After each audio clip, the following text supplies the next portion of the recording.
première ligne, je pense notamment à nos choix concernant notre bouquet énergétique.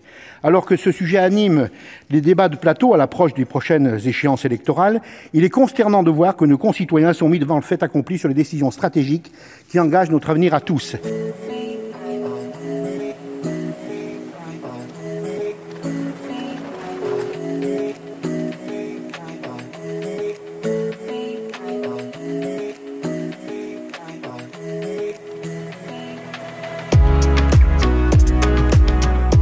En lien avec le contexte actuel et la très forte hausse des prix des énergies, j'aurais aimé connaître votre avis sur l'impact de la libéralisation du secteur de l'énergie sur la facture d'énergie des consommateurs.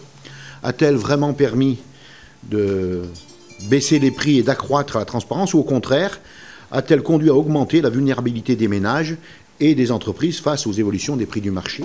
La crise sanitaire le montre. La crise des prix de l'énergie le montre. Nous sommes dans des états de dépendance où le fonctionnement du marché intérieur peut sembler, sur le papier, très satisfaisant en période de temps calme, et puis dès qu'il y a un problème, on s'aperçoit que ça ne marche plus.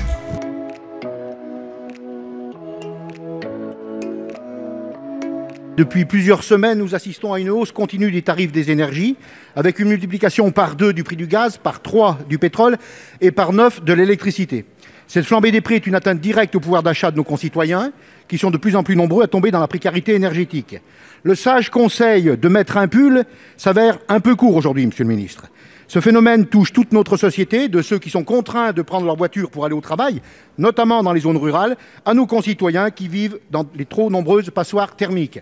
Alors que certains économistes prédisent un doublement du tarif de l'énergie dans les 20 prochaines années, il est urgent de réfléchir à un autre modèle en portant une programmation de long terme pour notre bouquet énergétique. Ainsi, Monsieur le Ministre, à l'aube de la présidence française de l'Union européenne, existe-t-il une stratégie du gouvernement français pour répondre non seulement aux enjeux immédiats de pouvoir d'achat de nos concitoyens, mais aussi à la nécessité de réorienter en profondeur la politique européenne de l'énergie ?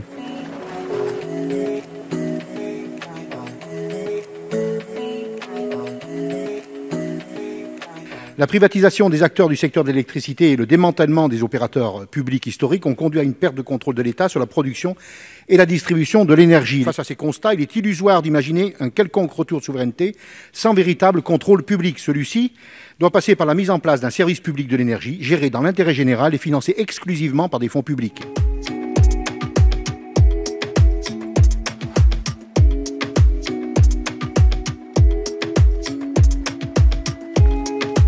Si le pétrole et le gaz russe sont au cœur des débats depuis le début de l'invasion de l'Ukraine par la Russie, l'uranium enrichi fait aussi partie de l'équation énergétique. En contrôlant près de 35% de l'offre mondiale d'uranium enrichi et en possédant l'une des seules usines de conversion pour l'uranium de retraitement, la Russie possède malheureusement un avantage stratégique et géopolitique important. Alors que la dépendance de notre pays pour la fourniture en uranium n'est que très peu abordée dans les débats sur notre mix énergétique, il est essentiel d'avoir ces informations en tête pour réellement repenser et retrouver notre souveraineté énergétique. Vous l'avez dit, il y a des conflits d'usage, il faut les gérer. Aujourd'hui, vous l'avez dit aussi, le réchauffement climatique n'est plus une vue de l'esprit, on l'a vraiment là, il faut le gérer aussi. Et sur le Rhône, moi j'habite la région Auvergne-Rhône-Alpes, je suis sur le département de la Loire, pas très loin des centrales nucléaires qui sont refroidies par l'eau du Rhône. Quel est votre avis justement sur l'avenir de ces centrales qui sont in situ sur le Rhône ? Évidemment, c'est quelque chose qui est pris en compte et qui, enfin, je veux dire, il n'y a pas de souci. On a d'ailleurs des contrats avec EDF de façon à garantir que le Rhône est capable de continuer à refroidir les centrales nucléaires.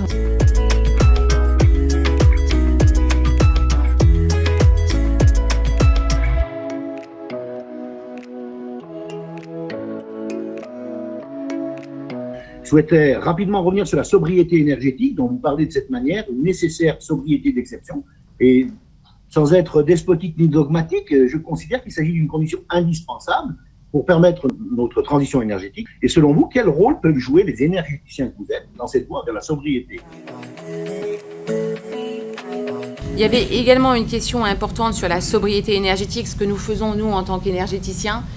pour développer, déployer cette sobriété énergétique, l'augmenter. Donc 3 grands axes, hein. Il y a évidemment tout ce qui se passe autour des campagnes, de la communication, on en a un petit peu parlé je crois tous.